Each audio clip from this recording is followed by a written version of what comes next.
ચોટીલાના ઘાંચીવાડ વિસ્તારમાં અસામાજિક તત્વોએ એક સંપ કરી ધોકા પાઇપ વડે એક મકાન ઉપર હુમલો કર્યો, જેમાં સીસીટીવી અને એકટીવા તોડી પડાયું હતું. હુમલાની સમગ્ર ઘટના સીસીટીવીમાં કેદ થતાં ચોટીલા પોલીસ સ્ટેશન ખાતે ફરિયાદ નોંધાઈ. ચોટીલાના ઘાંચીવાડ વિસ્તારમાં એક જ સમાજના બે કુટુંબો વચ્ચે જૂના મનદુખના કારણે દોડા દિવસે મારામારીના દ્રશ્યો સીસીટીવીમાં કેદ થયા હતા.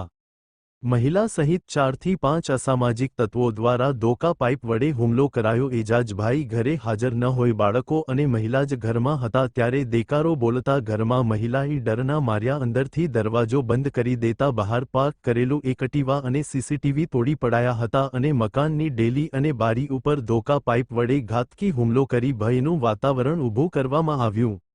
આ હુમલાના સમગ્ર બનાવની જાણ મકાન માલિક એજાજભાઈ લોલાડિયા દ્વારા ચોટીલા પોલીસ સ્ટેશનમાં કરવામાં આવતા પોલીસે ગુનો નોંધી આરોપીને પકડવા તજવીજ હાથ ધરી હતી.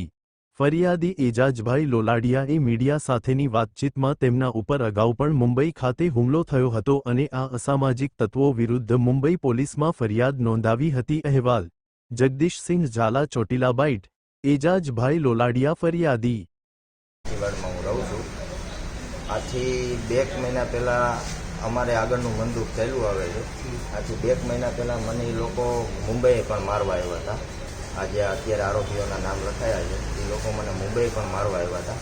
કાલ બપોરે 4:30 એવું બન્યું કે હું ઘર પર હાજર નહીં, મારા વાઇફ ઘરે હાજર હતા. મારા છોકરા નાના અહીંયા સૂતા હતા. ઓછામાં ઓછા 5 બાયું અને 5 જણ.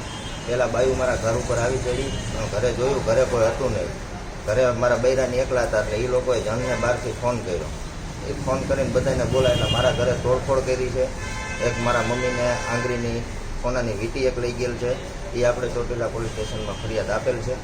અને આ લોકો અવનવાર અમને ગમે ત્યારે ધાક ધમકી, છરી, હથિયાર લઈને ઘર લગી આવી જાય છે. આની પહેલાં આપણે ચોટીલા પોલીસ સ્ટેશનમાં આ લોકો મારા ઘરે આવી ગયા હતા ત્યારે આ લોકો વિરુદ્ધ આપણે ફરિયાદ દીધેલી છે. એ વસ્તુનું મનદુખ રાખીને આ લોકો ઘણા ટાઈમથી મને ગોત કરે છે અને રોજ મારા ઘર ઉપર આવી રીતે લુખાગીરી, આવારા તત્વો, આ લોકોનો વ્યવસાય છે, દારૂનો એનો ધંધો કરે છે. પોતે બધા જેટલા આરોપી રહ્યા એ બધા ગુનામાં સંડોવાયેલા છે. બધાના તમે આ રિપોર્ટ કાઢો તો આ બધા છે ને બહુ ગુનેગાર માણસો છે.